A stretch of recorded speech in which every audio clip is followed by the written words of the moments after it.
Hello friend, સ્વાગત છે તમારું મહેંદી ક્લાસીસમાં. મહેંદી ક્લાસીસનો છે 28મો દિવસ અને મહેંદી ક્લાસીસમાં આજે આપણે એકદમ અલગ જ મહેંદી શીખવાના છે. હંસની મહેંદી પેટર્ન આપણે શીખવાના છે અલગ અલગ, અને આગળના ક્લાસીસમાં પણ તમે અલગ અલગ મહેંદી ડિઝાઇન જોઈ જશે. એમાં પણ આપણે ફ્લોરલ મહેંદી, બ્રાઇડલ મહેંદી પાવડર ઘણી બધી શીખેલી છે, એ પણ તમે જોઈ જશે. અને જો ના જોઈ હોય એ પણ તમે જોતા આવજો, કેમ કે અલગ અલગ મહેંદી ડિઝાઇન ઘણી બધી આપણે કરેલી શીખેલી છે. આજે આપણે આમાં હંસ આપણે ફિગર હોય છે જે એ શીખવાના છે. તમે જોઈ શકો છો મેં શરૂઆત કરી છે એકદમ હાર્ટ શેપથી. અલગ જ રીતના અલગ રીતના આપણે હંસ બનાવી શકીએ છીએ. અમુક હંસ જે આગળથી હોય છે તે રાઉન્ડમાં અને મોટું એવી રીતના હોય છે, અને અહીંયા મેં હાર્ટ શેપથી કર્યો છે. તમે જોઈ શકો છો અલગ અલગ હંસ શીખવાના છે આ ક્લાસીસમાં. તમે જોઈ શકો છો પહેલાં મેં હાર્ટ શેપ કરી અને એશ આકાર દોર્યો હતો, અને ઉપરની સાઈડથી પછી મેં રાઉન્ડ લીધો હતો. અને હવે આ પેટની જે ડિઝાઇન હોય છે જે રાઉન્ડમાં ઉપરની સાઈડ કર્વમાં એવી દોરું છું. અહીંયા હું પીછા દોરું છું. તમે જોઈ શકો છો એકદમ ઘાટા દોરું છું. જે પ્રમાણે હંસ હોય એ પ્રમાણે આપણે દોરી શકીએ છીએ. અહીંયા હું હવે પાણીની લેયર હોય છે તે દોરું, અને અહીંયા હું ચાંચ દોરું છું. તમે જોઈ શકો છો કમ્પ્લીટ થઈ ગયું છે. તમે જોઈ શકો છો અહીંયા હું હવે બીજી પાંખ હોય છે તે પાછળની સાઈડ દોરું છું. અહીંયા નીચેની સાઈડ એક પાણીની લેયર દોરું છું. તમે જોઈ શકો છો કમ્પ્લીટ થઈ ગયું છે આ હંસ. એટલું મસ્ત લાગે છે એ. અને હવે હું બીજી દોરું છું હંસ. અલગ રીતના આપણે હંસ હોય છે તે બધા જે આપણે કરવાના છે, અને અમુક આપણે જે ક્લાસીસમાં આગળના ક્લાસીસમાં પણ શીખવાના છે, કેમ કે ઘણા બધા હંસ હોય છે અલગ બધાની અલગ ડિઝાઇન. તમે જોઈ શકો છો આનું આ સાઈડ છે મોટું અને આનું પેલી સાઈડ મોટું છે, એવી રીતના આ પણ એકદમ અલગ જ હું કરું છું. તમે જોઈ શકો છો એકદમ ઇઝી પણ છે, અને હાર્ડ પણ આપણે આગળના ક્લાસીસમાં શીખશું. જે લોકોને આવડી જાય પછી એને હાર્ડ કરવા એકદમ ઇઝી લાગે, એટલા માટે એકદમ પહેલાં સિમ્પલથી શરૂઆત કરાય, એટલે આગળ પણ આપણે આવડી જાય.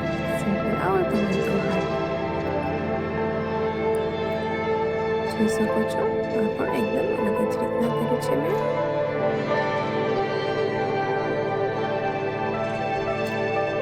હું પહેલાં પાણીની લેયર કરું છું અને પછી હવે હું હંસ કરીશ. જોઈ શકો છો તમે. અને પણ મેં એકદમ અલગ જ રીતના શરૂઆત કરી છે.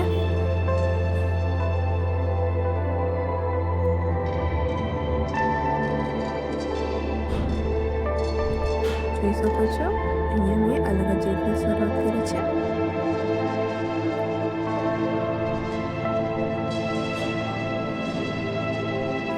અહીંયા પાપડી એકદમ ઝીણી કરું છું. અહીંયા મોટી પણ કરી શકાય છે. જ્યારે આપણે હાથમાં મહેંદી કરતા હોય ત્યારે એકદમ મોટી એ સારી લાગે છે, એટલા માટે ત્યારે એ કરાય. અને પ્રેક્ટિસમાં એકદમ નાની એટલે આપણને આઈડિયા આવે ને, એટલા માટે એ કઈ સારી લાગે. અહીંયા પણ મેં એવી જ રીતના બીજું અંશ બનાવું છું. તમે જોઈ શકો છો જે લાઈનમાં અંશ હોય છે તે આપણે મહેંદી બોર્ડરમાં પણ જોઈ જશે. હંસની પણ ઉપયોગ કરે જ છે અત્યારે, ફિગરમાં પણ થાય છે અને બોર્ડરમાં પણ થાય છે આ હંસ. જોઈ શકો છો કેટલું મસ્ત લાગે છે. અહીંયા હું હવે થોડુંક શેડ કરું છું, ડાર્ક કરું છું.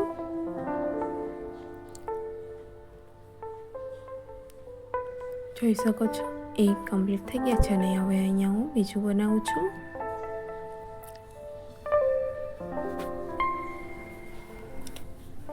અહીંયા પણ મેં શરૂઆત અલગ જ રીતના કરી છે. તમે જોઈ શકો છો આ બંને સાઈડ કરવાના છે. એકદમ અલગ જ રીતના મોટા જેમ કે બાજુ બાજુમાં હોય છે તે રીતના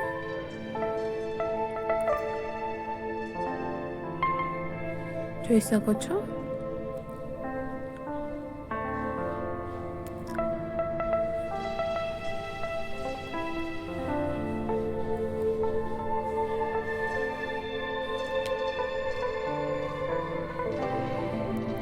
જોઈ શકો છો કે આ પાકમાં બનાવું છું.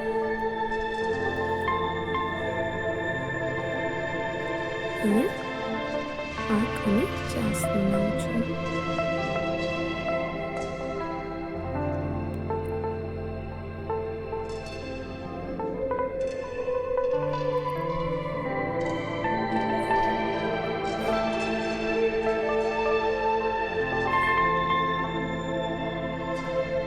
જોઈ શકો છો અહીંયા હું બીજી પાકડી બનાવું છું જે આપણે ભીંડીને જોતા જશે બે સાઈડ હોય છે તે પાછળની સાઈડ કરું છું.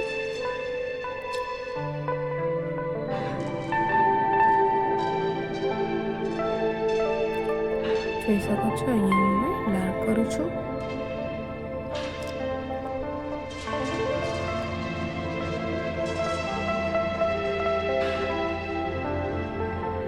જોઈ શકો છો કમ્પ્લીટ થઈ ગયા છે આપણા આ અંશ.